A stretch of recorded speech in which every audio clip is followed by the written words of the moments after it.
America ने हाल के दिनों में भारत में मानवाधिकार के हनन को लेकर बयानबाजी की, लेकिन अमेरिका खुद अपने गिरेबान में झांकना भूल गया। अमेरिका को भले ही अपने देश में ह्यूमन राइट्स के मुद्दे नहीं दिखते हों, लेकिन भारतीय विदेश मंत्री एस जयशंकर ने अमेरिका को आईना दिखाने में देरी नहीं की। अमेरिका के विदेश मंत्री एंटनी ब्लिंकन ने कहा था कि अमेरिका भारत में हुई कुछ घटनाओं पर नजर रख रहा है।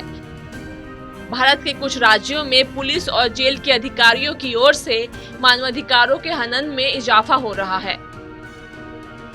इन आरोपों पर विदेश मंत्री एस जयशंकर ने अमेरिका को उसकी ही सरजमी पर करारा जवाब दिया। वॉशिंगटन में जयशंकर ने अमेरिका को अपने यहाँ मानवाधिकार उल्लंघन के मामलों की याद दिलाई है। 2+2 वार्ता के दौरान दोनों देशों के बीच बेहतर संबंध बनाने को लेकर चर्चा हुई, लेकिन उसके बाद ही अमेरिकी विदेश मंत्री एंटनी ब्लिंकन ने मानवाधिकार पर नसीहत देकर भारत को असहज कर दिया, जिस पर विदेश मंत्री एस जयशंकर ने पलटवार करते हुए साफ किया कि अमेरिका को लेकर भी हमारी चिंता ठीक उसी तरह है। उन्होंने आगे कहा कि अमेरिका पर खुद ही मानवाधिकार उल्लंघन के आरोप हैं। अमेरिका में निजी हित, लॉबी और वोट बैंक के जरिए देश चल रहा है। उन्होंने कहा कि जब भी इस मुद्दे पर चर्चा होगी तो भारत इस पर चुप नहीं रहेगा।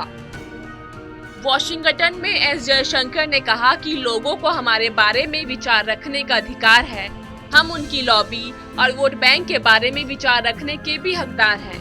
हमारे पास दूसरे लोगों के मानवाधिकारों पर भी विचार हैं, खासकर जब ये हमारे समुदाय से संबंधित है। दरअसल यूक्रेन में जंग को लेकर भारत ने अब तक तटस्थ नीति अपनाई है, जिसके बाद अमेरिका दूसरे मसलों को लेकर भारत पर दबाव बनाने की कोशिश कर रहा है। अब आपको बताते हैं कि अमेरिकी विदेश मंत्री ने आखिर क्या कहा था।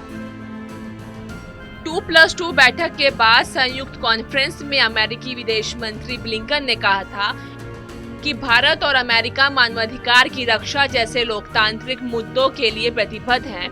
हम इन्हीं मूल्यों के आधार पर भारतीय साझेदारों से जुड़े हैं। हम भारत में हुई कुछ घटनाओं की निगरानी कर रहे हैं, जिनमें भारत में कुछ राज्यों, पुलिस और जेल के अधिकारियों की ओर से मानवाधिकार के हनन में इजाफा हुआ है। इस बयान पर भारत का जवाब अमेरिका हमेशा याद रखेगा और आगे इस तरह की बयानबाजी कर भारत पर दबाव डालने की कोशिश करने से पहले 2 बार जरूर सोचेगा। ये वीडियो आपको कैसी लगी कमेंट सेक्शन में जरूर बताएं। देश और दुनिया की खबरों के लिए सब्सक्राइब करें हमारा डिजिटल प्लेटफॉर्म TV9 भारतवर्ष।